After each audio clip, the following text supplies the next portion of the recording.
Good evening, and welcome to the Framingham Public Library's Tales from the Dark, Volume 2. Tonight's featured author is Algernon Blackwood. Blackwood was born in Kent, England in 1869. He died in 1951. During his life, he also lived in Canada and the United States.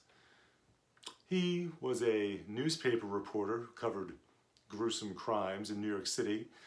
He also was a model. Take a look at this mug. I guess there's hope for us all. Now, Blackwood is recognized as the premier supernaturalist of the 20th century, and with good reason. His story, The Willows, is recognized as perhaps the greatest example of supernatural literature. Another one, The Wendigo, is a tale that takes place in the Canadian wilderness that, if you read by a campfire one night, I promise you, you'll have trouble sleeping. Tonight's story, though, deals with a subject that is not typically found in horror literature. Supernatural, sure. Folklore, certainly. I'm talking about fairies. And by fairies, I don't mean the Disney pixie type. I mean those beings who, in some traditions, were those angels who didn't side with either God nor Lucifer. And after the end of the war in heaven, they weren't good enough to remain up there, and yet they weren't so wicked so as to be cast down to hell. However, they were cast out of heaven, and they ended up on earth. So what happens to a being who isn't so wicked as to end up in hell, and yet isn't good enough to be in heaven? We'll find out. Ancient Lights by Algernon Blackwood.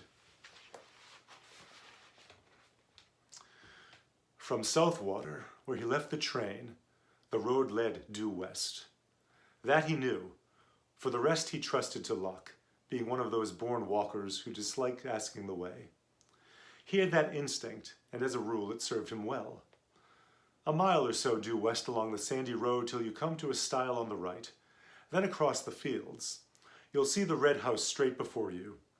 He glanced at the postcard's instructions once again, and once again he tried to decipher the scratched-out sentence, without success. It had been so elaborately inked over that no word was legible. Inked-out sentences in a letter were always enticing. He wondered what it was that had to be so very carefully obliterated. That afternoon was boisterous, with a tearing, shouting wind that blew from the sea, across the Sussex Weald. Massive clouds with rounded, piled-up edges cannoned across gaping spaces of blue sky.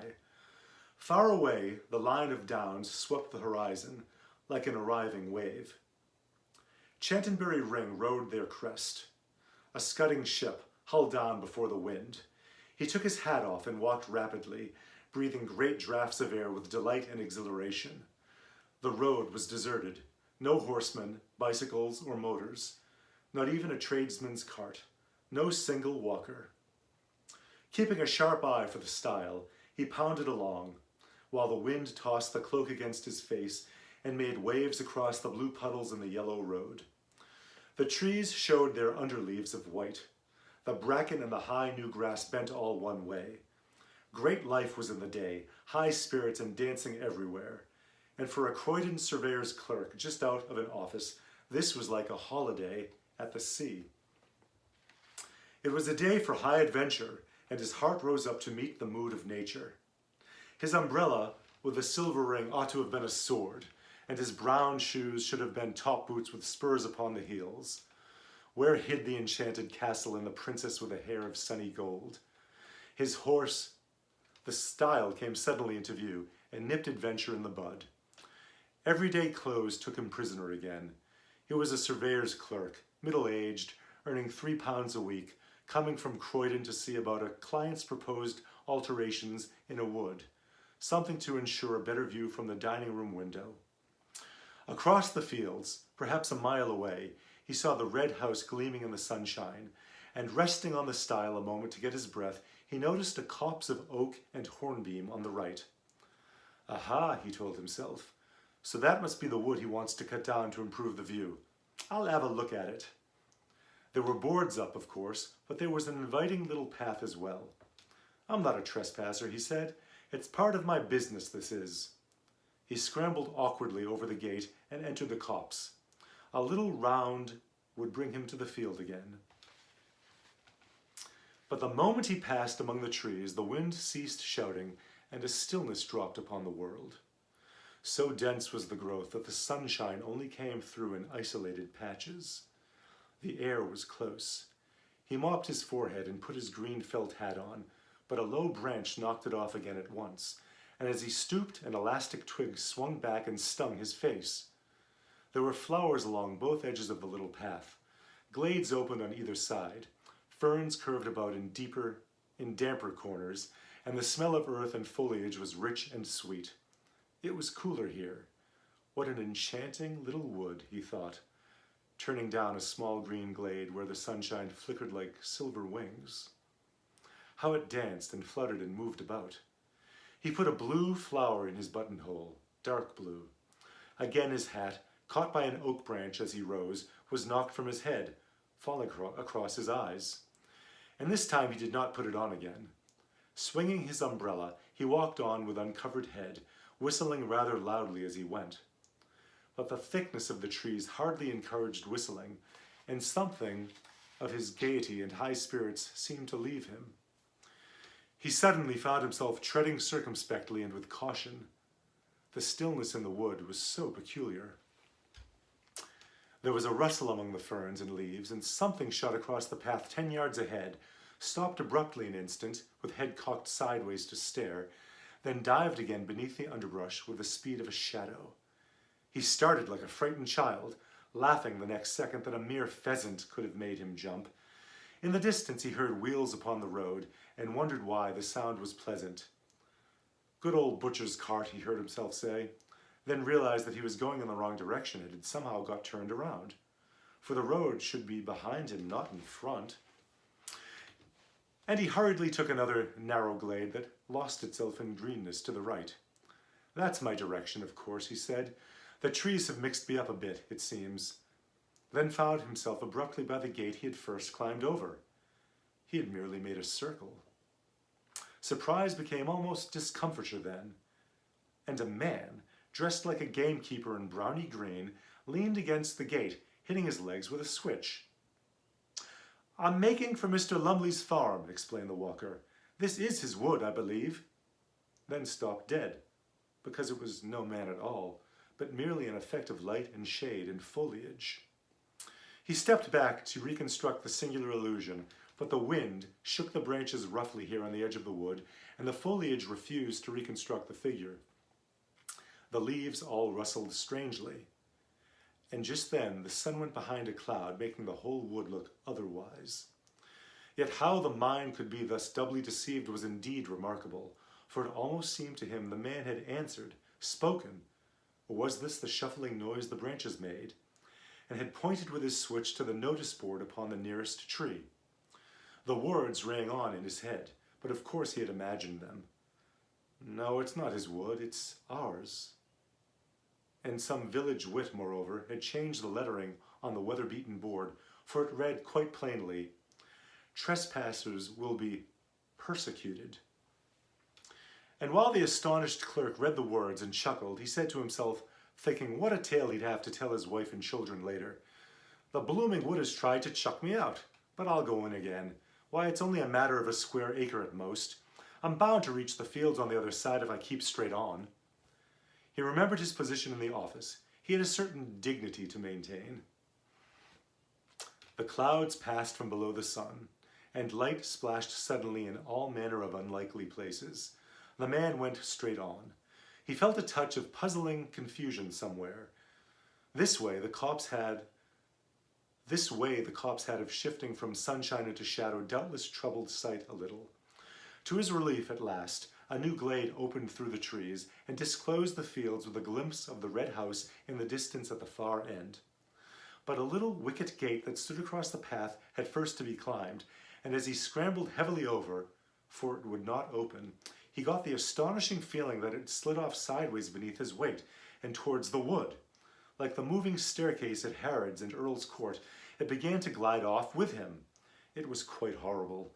He made a violent effort to get down before it carried him into the trees, but his feet became entangled with the bars and umbrella so that he fell heavily upon the farther side.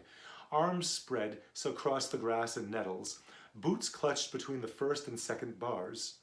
He lay there a moment like a man crucified upside down, and while he struggled to get disentangled, feet, bars, and umbrella formed a regular net. He saw the little man in browny green go past him with extreme rapidity through the wood. The man was laughing. He passed across the glade some 50 yards away, and he was not alone this time. A companion like himself went with him. The clerk, now upon his feet again, watched them disappear into the gloom of green beyond. "They're tramps, not gamekeepers," he said to himself, half mortified, half angry. But his heart was thumping dreadfully, and he dared not utter all his thought. He examined the wicket gate, convinced it was a trick gate somehow, then went hurriedly on again, disturbed beyond belief to see that the glade no longer opened into fields, but curved away to the right. What in the world had happened to him? His sight was so utterly at fault.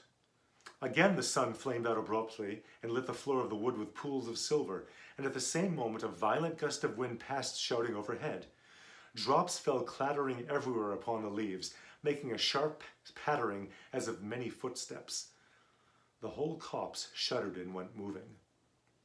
"Rain, by George," thought the clerk, and feeling for his umbrella, discovered he had lost it.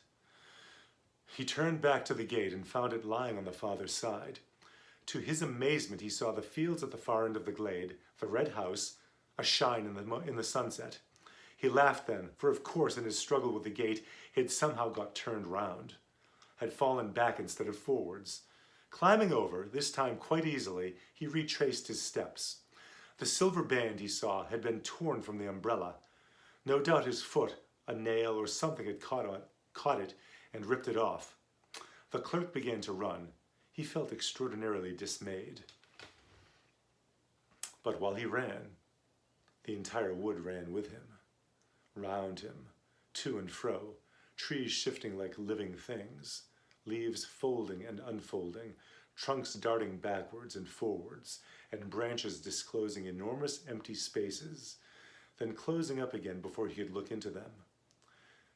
There were footsteps everywhere, and laughing, crying voices, and crowds of figures gathering just behind his back till the glade, he knew, was thick with moving life.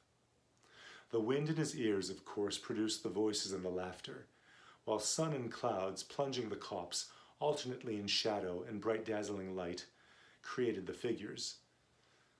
But he did not like it, and went as fast as ever his sturdy legs could take him. He was frightened now. This was no story for his wife and children. He ran like the wind, but his feet made no sound upon the soft, mossy turf. Then, to his horror, he saw that the glade grew narrow. Nettles and weeds stood thick across it. It dwindled down into a tiny path, and 20 yards ahead it stopped finally and melted off among the trees. What the trick gate had failed to achieve, this twisting glade accomplished easily, carried him in bodily among the dense and crowding trees. There was only one thing to do: turn sharply and dash back again, run headlong into the life that followed at his back, followed so closely too that now it almost touched him, pushing him in. And with that reckless courage, that was what he did. It seemed a fearful thing to do. He turned with a sort of violent spring, head down and shoulders forward, hands stretched before his face. He made the plunge. Like a hunted creature, he charged full tilt the other way, meeting the wind now in his face. Good Lord, the glade behind him had closed up as well. There was no longer any path at all. Turning round and round like an animal at bay, he searched for an opening, a way of escape, searched frantically, breathlessly, terrified now in his bones. but foliage surrounded him, branches blocked the way. The trees stood close and still, unshaken by a breath of wind, and the sun dipped that moment behind a great black cloud. The entire wood turned dark and silent. It watched him. Perhaps it was this final touch of sudden blackness that made him act so foolishly, as though he had really lost his head. At any rate, without pausing to think, he dashed headlong in among the trees again. There was a sensation of being stiflingly surrounded and entangled, and that he must break out at all costs, out and away into the opening of the blessed fields and air.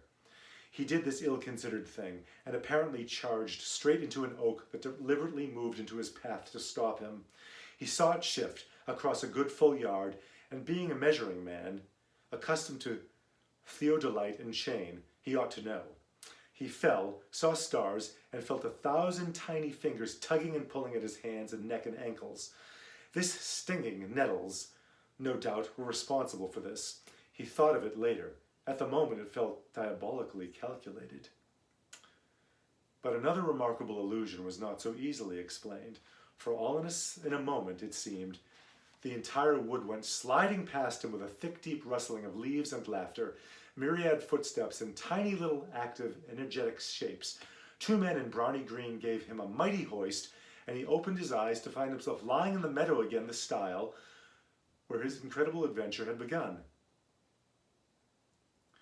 The wood stood in its usual place and stared down upon him in the sunlight.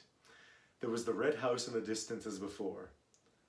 Above him grinned the weather-beaten notice board. Trespassers will be prosecuted. Disheveled in mind and body, and a good deal shaken in his official soul, the clerk walked slowly across the fields. But on the way he glanced once more at the postcard of instructions, and saw, with dull amazement, that the inked-out sentence was quite legible after all beneath the wood. After all, beneath the scratches made across it. There is a shortcut through the wood I want cut down, if you care to take it.